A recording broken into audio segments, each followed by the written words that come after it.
Kasihany nahakotomanga dia tsara marina fa tao amin'ny hôpitaly, tao amin'ny fonjany Antanora izy, dia avy eo nafindra any amin'ny fonjany Manjakandriana. Ny fonja Manjakandriana dia vao nitokanana tamin'ity taona ity raha tsy ahivina aminareo, ary anisan'ny fonja nahapenitra indrindra eto Madagasikara. Anisan'ny fonja tsy mbola feno izy io ary mbola malalaka ary ara-dalàna tanteraka ny fitazomana fonja ao. Izy zany voatazona any fa noho ny aretina izay efa mitaiza azy dia nisy farariana izy dia nangataka mba voaka hotsaboina.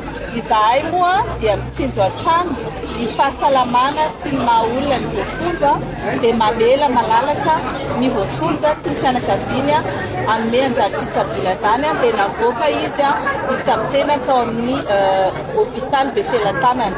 Efa niverina any amin'ny fonja Manjakandriana izy dia mbola nangataka ihany koa mbola hanohy fizahana ara-pahasalamana hafa ihany koa.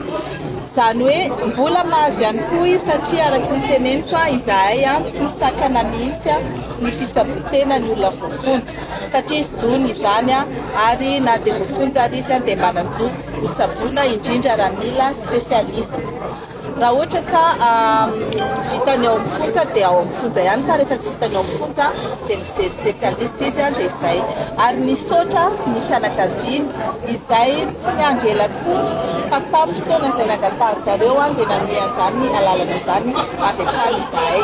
Diso zany ny filazana izay hainareo hoe tsy nahazo hotsaboina izy na tsy nahazo an'izao izy tanany fianakaviany dia nanome fisaorana ny fitondram-panjakana sy ny fisarana ary ny fandrarana ny fonja mba nahafahany tsabo-tena ary dia efa niverina soamantsara tany.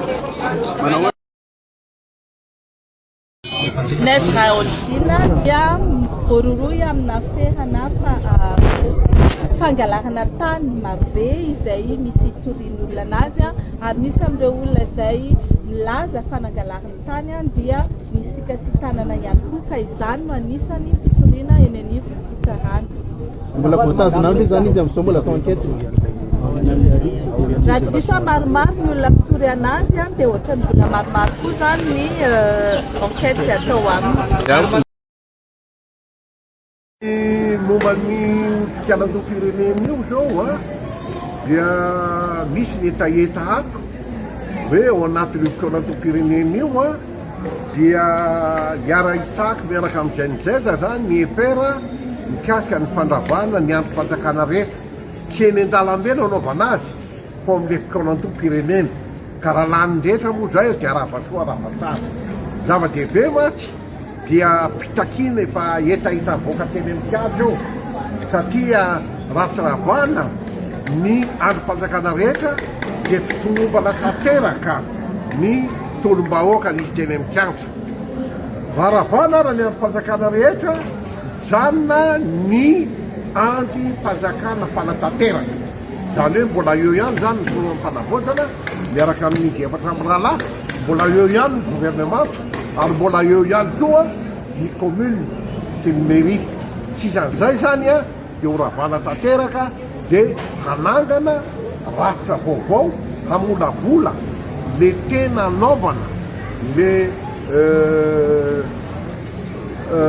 lalam-pandrenana hoentina any amin'ny fitsakava-kevy vahoaka zany itsika. Avy eo zany dia mandeha amin'izay ny fividianana isan'ambaratoko. Masoto dia mitondra